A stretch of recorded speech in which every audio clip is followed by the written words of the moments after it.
Welcome to Not Milk Never Milk. Subscribe if you're lactose intolerant. You start immediately by verifying the game version and any required DLC so assets match. This prevents missing spawns. Once done, set audio to high and subtitles on so you catch cue lines. Make sure graphics latency is reduced to spot fast animations. Head to the mapped spawn zone using the nearest landmark. Approach slowly and stand 1 to 2 steps outside the usual trigger radius. Listen for the faint ambient thrum. This is your earliest audible sign. You now focus on tracking. Watch for tiny animation cues and half-second screen jitters that precede the jump.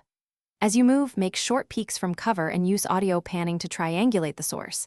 This tells you which side to avoid. Once you suspect a location, trigger a harmless secondary event, open a drawer or toss a noisy item to force the entity to react and reveal itself.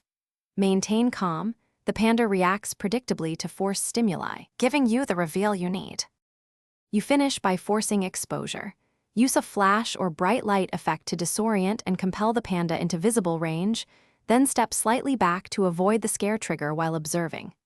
Once visible, document position and signature behaviors for future hunts.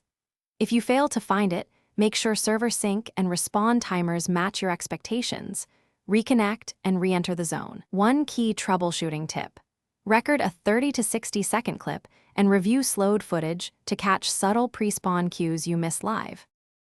Thanks for watching. If this was helpful, leave a like and consider subscribing. See you next time.